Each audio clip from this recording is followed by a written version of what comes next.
Salut les cinéphages et bienvenue dans cette deuxième saison de Cinéma Cervelas.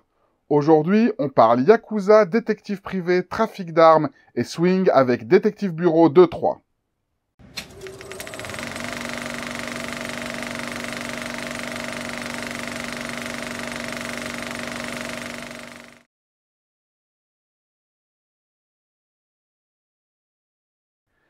Détective Bureau 2-3 est un film japonais de Seijun Suzuki qui va nous faire suivre un détective privé qui se fait enrôler dans un gang pour démanteler un trafic d'armes. Bref, on est dans du film de policier classique, voire même presque du film noir, avec un petit côté un peu plus déjanté. En effet, contrairement aux films japonais classiques, au Shambara, le héros est beaucoup plus américanisé. On est sur quelque chose de beaucoup plus... Voilà, il est cynique, il a de l'humour noir, il est irrévérencieux. Il semblerait aussi que ce soit un choix du réalisateur pour moquer un petit peu le cinéma de la maison d'édition qui a sorti le film. Le film en lui-même est pas si mal, j'ai beaucoup apprécié. Bon, le scénario est classique et attendu.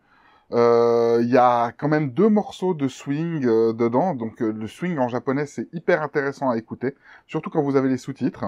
Les acteurs par contre sont un peu en roue libre, enfin je veux dire ils en font des tonnes, alors je sais pas si c'est l'époque ou le style qui veut ça. Moi au début ça m'a un peu choqué, puis finalement on s'y fait, on continue, on finit par rentrer dans le film, et par s'attacher à ces personnages qui en font vraiment vraiment beaucoup.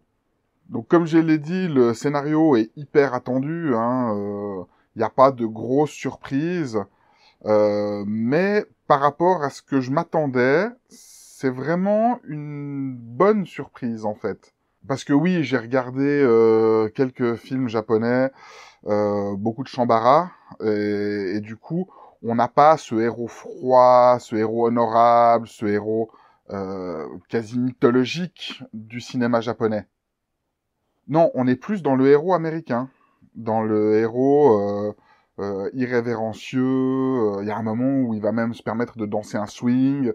Il va tenter d'embrasser de force une femme. Enfin, on est vraiment dans le héros un peu crade, un peu à la Dirty Harry, mais dans un autre registre. Alors sinon, il y a juste un moment un peu over the top. Quand le héros transperce le béton de la route, donc depuis un sous-sol, il transperce le béton de la route avec une mitrailleuse. C'est un peu... là, on a envie de dire, ok, calme-toi, voilà, ça va aller. Mais sinon, le reste... alors bon, on est dans les années 60, hein, donc ils prennent des positions de tir absolument débiles. Les morts sont exagérés à fois 1000%. Enfin bref, mais non, le film est tout à fait regardable. Donc voilà, c'est le premier film d'une série sur le cinéma japonais. Donc je vais me mettre un peu là-dedans pour les prochaines vidéos. Donc si vous cherchez un bon film japonais à voir, Détective Bureau 2-3, qui est sous-titré Crevé Vermine, hein, au cas où vous l'ignoriez. Donc, Détective Bureau 2-3, je recommande chaudement à voir si vous en avez l'occasion. Voilà, et ceci était la première vidéo non hors série, donc en série, pour YouTube. Donc, n'hésitez pas à commenter, dites-moi ce que vous en avez pensé, mettez la cloche, faites tout ce qu'il faut. Et puis, moi, je vous souhaite de regarder du bon cinéma, et je vous dis, promis Hulin. Philippe, je sais que tu regardes. Abonne-toi et mets la cloche. Ta gueule!